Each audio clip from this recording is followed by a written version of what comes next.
Hello बच्चों, आज आप क्लास 10 के मैथ के टोटल चैप्टर जानने वाले हैं कि आखिरकार टोटल कितने चैप्टर हैं, कितने चैप्टर आपको पढ़ना होगा, साथ ही साथ आप किस तरीके से तैयारी करें ताकि आपका टोटल के टोटल चैप्टर अच्छे तरीके से कवर हो जाए और अंत समय तक जाते जाते कॉन्सेप्ट के साथ आपका पूरा चैप्टर ख़त्म हो जाए और मैथ में आप 100 में से 100 कैसे ला लें। आसान तरीके से आप मैथ में 100 में से 100 कैसे ला सकते हैं। टाइमिंग क्या होना चाहिए, आप कितने घंटे अब ये सब पढ़िएगा, जबकि ये शुरुआत के दिन किस तरीके से आप पढ़िएगा कि आपका पूरा चैप्टर कॉन्सेप्ट के साथ क्लियर हो जाए और आप मैथ में 100 में से 100 कैसे ला सकते हैं। ठीक है, तो हम सारा कुछ बताएंगे, टाइमिंग में बताएंगे और किस तरीके से आपको तैयारी करना है, कहाँ तैयारी करना है, सारा कुछ बताएंगे। लेकिन उससे पहले आप जानिए कि टोटल चैप्टर कितने हैं और चैप्टर के बारे में आप पूरा आपको समझाते हैं।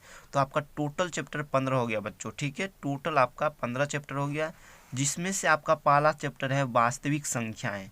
ठीक है, पहला चैप्टर आपको पढ़ना होगा वास्तविक संख्याएं। वास्तविक संख्याएं के अंदर इतना आता है आपका, पहला हो गया आपका भूमिका, दूसरा हो गया यूक्लिड विभाजन प्रमेय और तीसरा हो गया आपका अंकगणित की आधारभूत प्रमेय। ठीक है, और चौथा हो गया अपरिमेय संख्याओं का पुनर्भ्रमण। ठीक है, और उसका आगारी हो गया आपका परिमेय संख्याओं और उनके दशमलव प्रसारों का पुनर्भ्रमण और सबसे लास्ट में आप सारांश पढ़िएगा। ठीक है, पहला चैप्टर आपका वास्तविक संख्या होगा, इसके अंदर आपको इतना पढ़ना होगा। ठीक है, और दूसरा चैप्टर आपका देखिए, दूसरा चैप्टर आपका हो गया बहुपद। ठीक है, बहुपद के अंदर आप क्या सब पढ़िएगा, बहुपद के अंदर आप पढ़िएगा सबसे पहले इसका भूमिका देखिएगा। ठीक है, उसके बाद देखिएगा बहुपद के शून्यकों का ज्यामितीय अर्थ।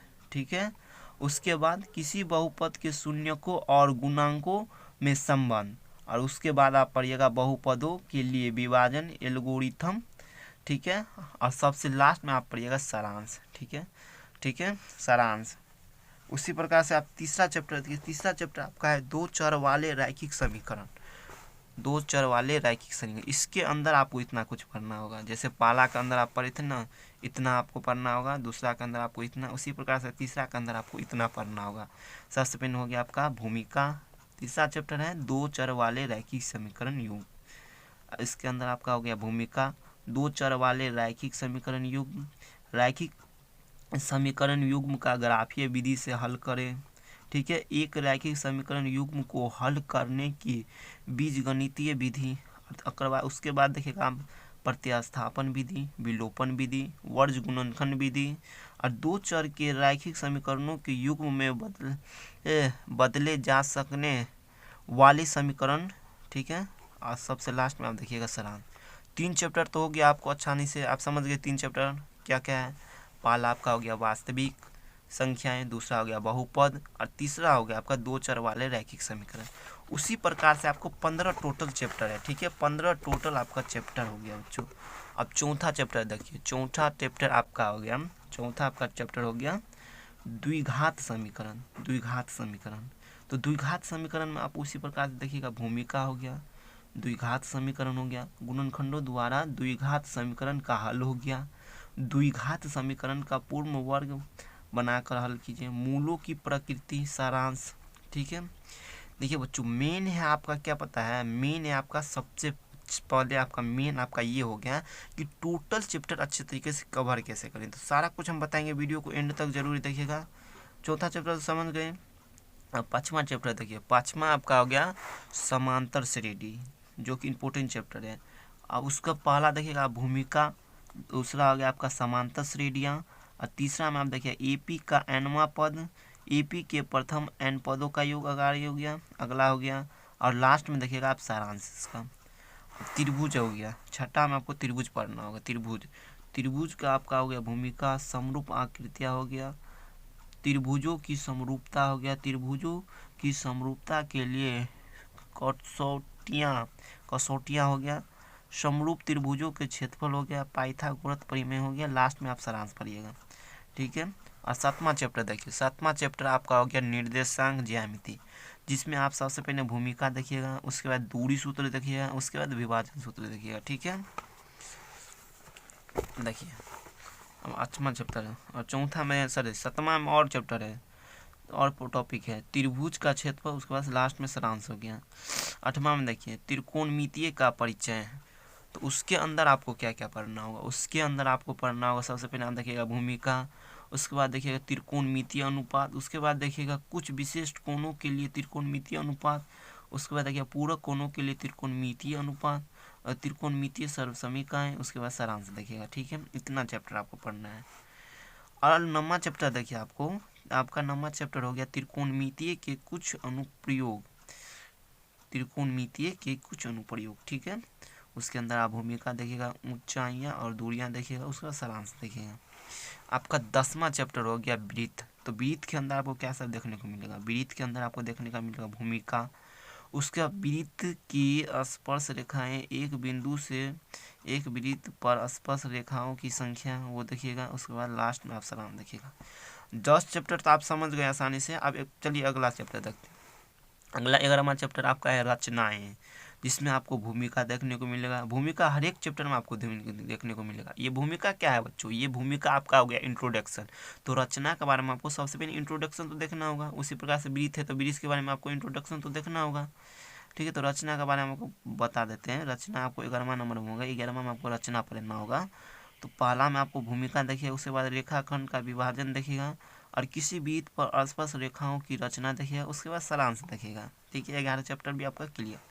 12वां में आपका हो गया वृत्तों से संबंधित क्षेत्रफल, जिसमें आप सबसे पहले तो भूमिका देखिएगा। उसके बाद आप देखिएगा बच्चों वृत्त का परिमाप और क्षेत्रफल, एक समीक्षा है ना, हाँ समीक्षा।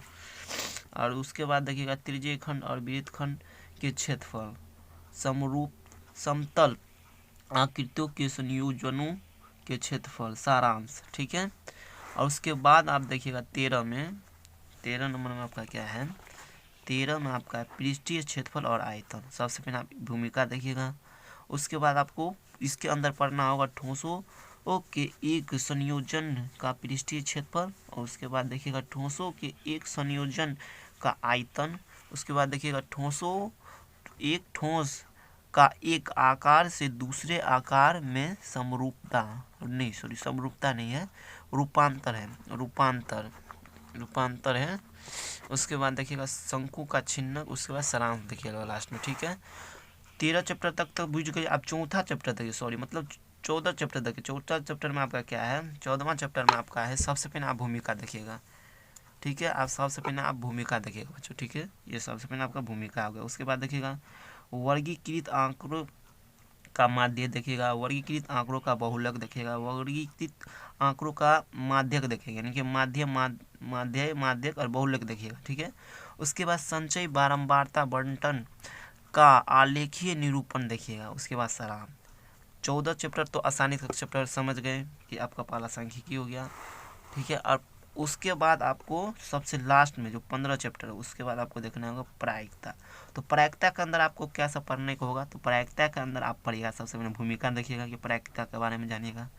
उसके बाद प्रायिकता एक सैद्धांतिक दृष्टिकोण। उसके बाद सबसे लास्ट में आप देखिएगा सारांश। ठीक है, तो 15 चैप्टर आप टोटल समझ गए। एक बार और हम थोड़ा दिखा देते हैं आपको कौन कौन चैप्टर हैं। ये आप देख लीजिएगा, आपके पास बुक होगा तो खुद से देख लीजिएगा बच्चों। ठीक है, पहला आपका हो गया वास्तविक संख्या, दूसरा हो गया आपका बहुपद, तीसरा हो गया दो चर वाले रैखिक समीकरण, चौथा चैप्टर हो गया बच्चों द्विघात समीकरण, पांचवा हो गया समांतर श्रेणियाँ, छठा हो गया त्रिभुज, और सातवां हो गया आपका निर्देशांक ज्यामिति। तो ये तो आप खुद से देख लीजिए, लेकिन मेन बात है कि इसको हम कवर कैसे करें, इस सारा टॉपिक को कैसे अच्छे तरीके से पढ़ें, ताकि अंतिम समय तक जाते जाते हम अच्छे तरीके से मैथ में कॉन्सेप्ट के साथ सीख जाएं और मैथ में हम 100 में 100 कैसे ला लें। तो वो आगे बताएंगे हम कि 100 में से 100 आपको कैसे लाना है, आपको कितना देर पढ़ना है, कितना टाइमिंग आपको देना है मैथ में, ताकि आपको मैथ अच्छे तरीके से कवर हो जाए भाई। ठीक है, तो 8वां आपको तो समझ गए, त्रिकोणमितीय परिचय हो गया, और 9वां हो गया त्रिकोणमितीय के कुछ अनुप्रयोग, 10वां हो गया वृत्त, 11वां हो गया रचनाएं, 11वां हो गया आपका रचनाएं, 12 हो गया वृत्तों से संबंधित क्षेत्रफल। ठीक है, और उसके बाद आपका 13वां हो गया पृष्ठीय क्षेत्रफल और आयतन, और उसका 14 हो गया आपका सांख्यिकी, और आपका 15वां हो गया प्रायिकता। तो ये टोटल 15 चैप्टर हैं बच्चों। आप जान चुके होंगे मैथ में क्लास 10 में कि टोटल कितने चैप्टर हैं, 15 चैप्टर हैं। कौन कौन से चैप्टर है वो भी हम बता दिए। अब बात करते हैं कि सर ये सारा चैप्टर अच्छे तरीके से कॉन्सेप्ट के साथ क्लियर कैसे होगा, कौन हमको करवाएगा, किस तरीके से हम कर सकते हैं। उसके बाद हम टाइमिंग भी बताएंगे, बाद में हम टाइमिंग बताएंगे, पहले हम जानते हैं कि ये कहाँ से हम तैयारी करें। तो इसके लिए बच्चों हम आपको तैयारी करवाएंगे। इसके लिए आपको कुछ नहीं करना है, इस चैनल को आपको सब्सक्राइब करके रख लेना है और हम बारी बारी से आपको इस पर हम वीडियो बना करके देंगे। ठीक होगा, सबसे ज़्यादा चैप्टर जिससे ज़्यादा क्वेश्चन आते हैं वो हम आपको पहले करवाएंगे। उसके बाद हम बाद में आपको जो जो चैप्टर इंपॉर्टेंट नहीं है उतना, वैसे तो सब हम करवाएंगे आपको, सारा का सारा हम क्वेश्चन, सारा का सारा जितने भी चैप्टर है वो हम आपको करवाएंगे, लेकिन जो इम्पोर्टेंट चैप्टर है वो हम पहले करवाएंगे। इसमें से एक दो चैप्टर ऐसे भी अगर आप नहीं भी करते तब पर भी आपका काम बन जाएगा बच्चों, लेकिन हम आपको करवाएंगे। क्योंकि देखिए बच्चों, जिससे आपको ज़्यादा क्वेश्चन पूछता है बोर्ड एग्जाम में वो आपको पढ़ना है ना, तो वो हम आपको करवाएंगे। तो ये सब समझ गए होंगे कि आपको कैसे तैयारी करना है, कौन तैयारी करवाएंगे, आपको हम तैयारी करवाएंगे। ठीक है, आपको हम सारा चैप्टर हम तैयारी करवाएंगे अच्छे से, कॉन्सेप्ट के साथ। आपको बिल्कुल भी दिक्कत नहीं होगा, जितना आसान से आसान भाषा में हम आपको समझाएंगे, बिल्कुल आसान से आसान भाषा में हम आपको समझाएंगे। ठीक है, अब बात करते हैं कि सर टाइमिंग की, कि हम मैथ में कितना टाइमिंग दें ताकि हमारा अच्छे तरीके से मैथ कवर हो जाए। तो देखिए बच्चों, अब ये शुरुआत की जर्नी, अगर आप मिनिमम 2 से 3 घंटा भी अगर टाइम देते हैं ना तो बहुत हो गया आपका मैथ में। क्योंकि मैथ में आपको 100 में 100 लाना है यार, 100 में 100 लाना आपका। ठीक है, 100/100 आपको लाना है। 100/100 कैसे आएगा, तो उसके लिए तो आपको 2 से 3 घंटा देना होगा। शुरुआत में आप 2 से 3 घंटा दीजिए, जैसे जैसे आपको इंटरेस्ट आने लगेगा मैथ में, मैथ पढ़ने में आपको इन्जॉय होगा, हम आपको इतने इन्जॉय के साथ पढ़ाएंगे ना कि आप 1% आपको नहीं ये लगेगा कि हाँ हमें मैथ नहीं आता है। ठीक है, पूरा इन्जॉय के साथ पढ़ाएंगे। तो इस चैनल को आप सब्सक्राइब जरूर से कर लीजिएगा, ज़्यादा से ज़्यादा वो सब्सक्राइब कर लीजिएगा। ठीक है, हम प्रॉपरली रूप से आपको वीडियो डालेंगे और 100 में से 100 कैसे लाएंगे। ठीक है, तो आप समझ गए, आपको कम से कम आपको 2 से आपको 3 घंटा समय देना है।